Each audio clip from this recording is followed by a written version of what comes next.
Seth Rogen. The country is gripped with Seth Rogen mania lately. It's Seth Rogen fever. Okay, and I'm mistake. contagious. That's sneeze in each other's faces, world. Watch it, ladies. And of course, the new film, Pineapple Express. Yes. Great word of mouth on this movie, and very great excitement about it. Yeah. Now, you co-wrote this film? I did. Me and my writing partner, Evan, who I wrote Superbad with, we wrote the movie. It wasn't our idea, really, or initially. It kind of was. Years ago, in like 2001, Judd asked me and Evan to come up with like 100 movie ideas. Right. And we spent like months coming up with all these movie ideas, and then we showed them to Judd, and we were really proud about them. And he said, all these suck, write a weed action movie instead.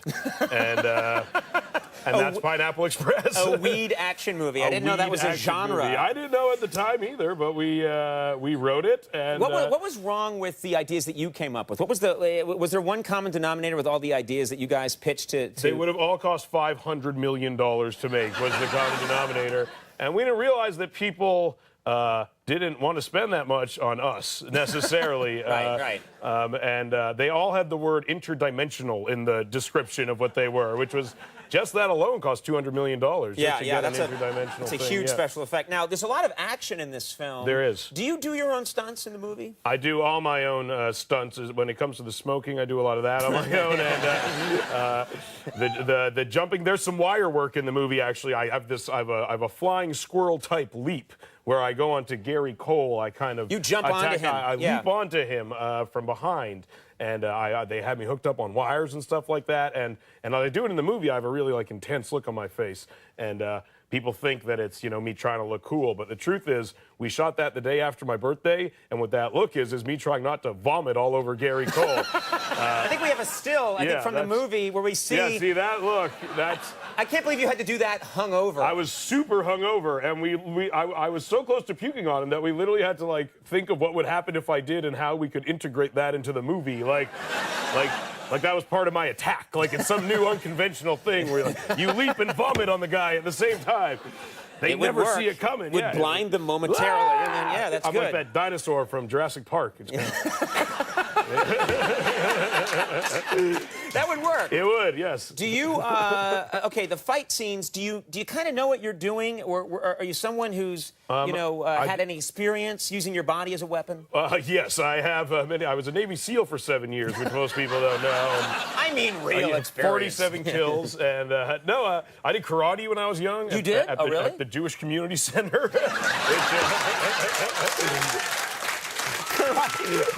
Karate at the Jewish Community Center. I think Bruce Lee took karate at a Jewish Community Center.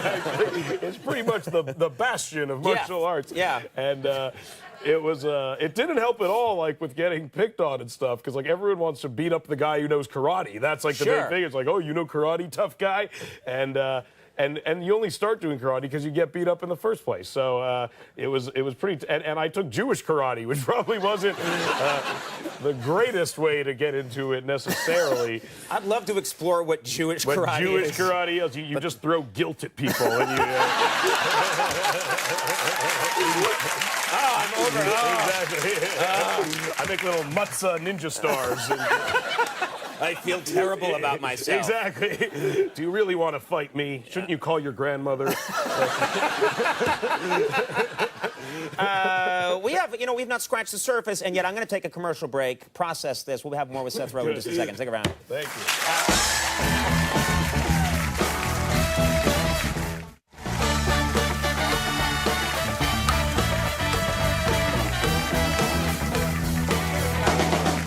Back. I'm sitting here with Pineapple Express's Seth Rogen, and the film, of course, deals with it's about a guy who enjoys smoking pot, his pot dealer, and the trouble that you guys get into. There's a part of the film where you make what's called a cross joint. Yes. I've never heard of a cross joint. We actually, I believe, have. There you go. Yeah. Tell us, is this something real? Is this something you guys made up? I'm pleased to say that this is real. Okay. And that kids around the world can do this. You said that order now. Exactly. And if you call now, we'll give you 2 cross joints. No, it is. When I was in high school, I guess the real goal was to smoke as much weed as humanly possible at one time. And we reached the point where one joint wasn't cutting that, and we had to intersect two joints, and we just heard about it. We heard legends, we heard kind of whispers of it, and we thought, maybe we could try to do it. And through much trial and error, we eventually did it. And I actually rolled that joint that you see right there in the movie. Very good. So now, I'm just curious, at that moment, I mean, there's certain moments in history when someone achieves something great. At that moment, when you actually thought of joining these two joints together and forming one cross joint, what did you feel like? It was probably like kind of how like the Wright brothers felt when they flew an airplane for the first time, or like that Iwo Jima flag. I always think about that also. Like, it's one of those things that should have been, there should be like a commemorative plate issued for the moment. The U.S. Mint should release a stamp of it or something like that, of just me and Evan, like, it was a beautiful moment, and I think you should all try it. We'll edit that out. And replace it with someone else's voice saying, drink low-fat milk. Exactly. It won't fit at all. Drink low-fat milk. Your family, how's your family? You've been out promoting the movie, you're talking a lot about your use of marijuana as a youth. How do they feel about it? They're pretty pissed off, actually. Yeah, my mother was talking to me this morning, and she wasn't happy. My grandmother's, who I was really, really worried about, and she finally saw the movie, and, the cross joint specifically, because, you got to know quite a bit about weed to do that. So, so she came up to me after, and she's like, I'm unhappy with you, especially about that cross joint. And I was like, oh, man, here it comes. And she's like, why couldn't it have been a Star of David joint? And then I realized that's the sequel, buddy. That packs a lot more in. Now, you live in California, a state where one can legally obtain marijuana if you pursue the proper avenues. You can get a medical marijuana prescription, which I don't have, actually. And I want one, and I've actually been researching, like the ailments that I need to fake in order to get one, basically. Right.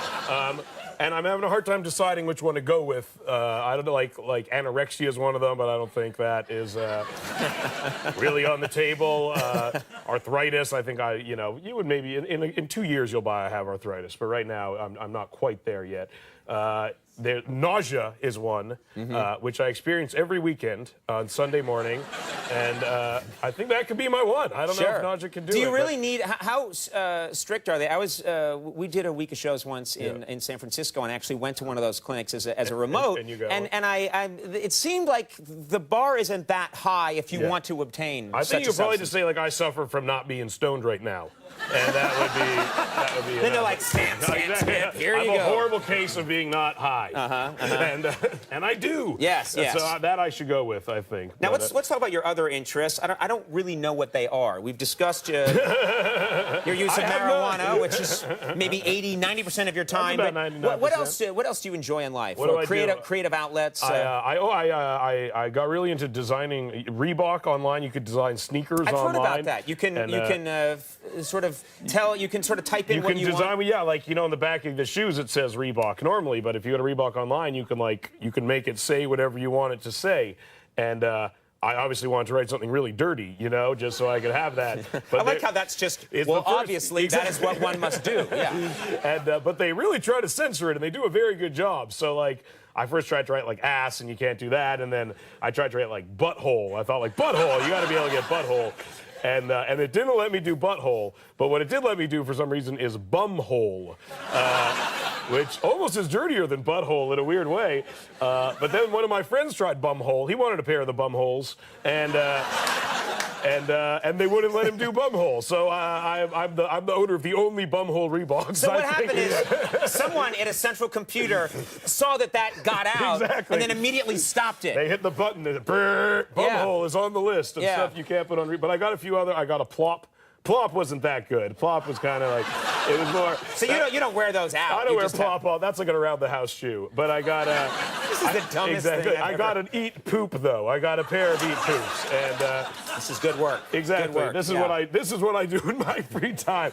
Shockingly. I heard now you also enjoy video games. I do. I heard you're quite good at Rock Band. I'm really good at Rock Band. I'm amazing at the drums on Rock Band, and I'm so good at it. I thought, like maybe I should get drums in real life, but then I realized like that's not a good way to approach life is like taking things you're good at in video games and then trying to do them in the real world. Because I was thinking, like, I play Grand Theft Auto and I'm great at like beating the crap out of hookers, but I don't know if I should do that necessarily. Like, I don't know. Like, it never occurred to me. Like, wow, maybe I should do this in real life too. Like, I'm really good at it. Yes, and, yes. I might be the best. Yeah. Well, every time I beat up a hooker, she's like, "Have you done this before?" Quite good at it. You're good. Your technique. We have a clip here from Pineapple Express. Okay. Set the table for us so we can understand what's happening here. At this point in the movie, me and James Franco's my pot dealer, and we kind of don't get along that well. And you've witnessed. I've witnessed a murder, and then we go on the run together, and it's about us kind of working out our awkward pot dealer, pot buyer relationship. And in this scene, we're having an argument, basically. Let's take a look at this clip from Pineapple Express. In case you haven't noticed, which you haven't, because from what I can tell, you don't notice anything ever, we are not very functional when we're high. I think I'm functioning right now. I was like stoned when I saved you with those slushies. I'm just as nice as you are, so you don't bring that out. When we were in the woods, I gave you my jacket. You were cold, and I clothed you. How about in the park when I said that you were my friend? You didn't say anything back. Well, that's easy. It's because we're not friends. That sounded mean. Yeah, Just man. hearing it sounded mean. I didn't mean to say It's it. out, bro. Monkey's out of the bottle, man. What? Yeah. That's not even an expression. Pandora doesn't go back in the box. He only comes out. Monkey's out of the bottle. Monkey's out of the bottle, man. Pineapple Express, very funny movie, is in theaters right now. Seth Rogen, always a pleasure. Thank you very much, Congratulations sir. to you. High wire artist Philippe Petit coming up. We'll take a break. We'll be right back. Stick around.